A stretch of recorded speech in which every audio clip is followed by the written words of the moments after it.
নেন। এই যে আমার ছোট বাবা চাউমিন খাচ্ছে সকাল সকাল। নেন দিদি। এই যে তিতা কেমন কালার হয়েছে, ভালো হয়েছে, টেস্টি হয়েছে, তাই একটু ভিডিও করে রেখে দিলাম। তিতা যখন করতে পারবে না তখন মনে থাকে কিনা তার জন্যে। ঠিক আছে, কি হয়েছে? নমস্কার সবাইকে, শুভেচ্ছা ও ভালোবাসা জানি। আজকে আমি ভিডিওটা শুরু করছি। আর এই যে সকাল সকাল চাটা খাওয়া হয়ে গেছে, খেয়ে আর ছোটো বাবার চাউমিন তো আগে হয়ে গেছে, এখন বড়টার জন্য মা আবার চাউমিন করা শুরু করে দিয়েছে। আর এই যে আজকে একটু ইলিশ মাছের ভাপা করব, সেটাই আপনাদের সঙ্গে শেয়ার করব। তাহলে আমার ভিডিওটা দেখতে থাকুন। আর এই যে দেখেন, আমি ইলিশ মাছ কিছুটা ধুয়ে ভালো করে পরিষ্কার করে নিয়েছি, আর কিছুটা ইলিশ মাছ রেখে দিয়েছি কপিস। আর এগুলো ভালো করে জল দিয়ে ধুয়ে রেখে দিয়েছি, একেবারেই টিফিন কৌটোতে নিয়েছি, নিয়ে আর একটু কালো সর্ষে বেটে নিয়েছি।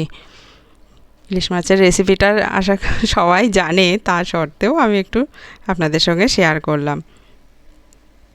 আর এই যে সর্ষে বাটাটা দিয়েছি, সর্ষে বাটা দিয়ে ভালো করে মাখিয়ে নিয়েছিলাম।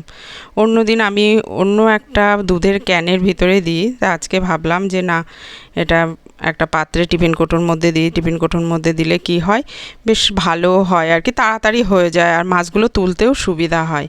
তাই জন্য আজকে স্টিলের পাত্রে একটা টিফিন কৌটোর মধ্যেই দিয়েছিলাম।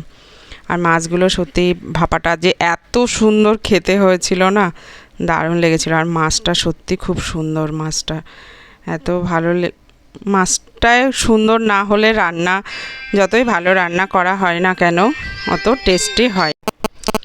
আর এই যে মাছটা ভালো করে সর্ষেটা দিয়ে একটু ভালো করে মাখিয়ে নিয়েছিলাম। আর আমার অ্যালার্জিটা এত বেড়েছে যে ডাক্তারবাবু বারণ করেছে যে ইলিশ মাছ খেতে বারণ আছে, তা সত্ত্বেও রেসিপিটা নিজের হাতে রান্না করেছি, লোভ সামলাতে পারিনি, তা সত্ত্বেও আমি খেয়েছি। আর তাহলে আমার ভিডিওটা দেখতে থাকুন, আমি ইলিশ মাছের ভাপাটা কিভাবে রান্না করেছি।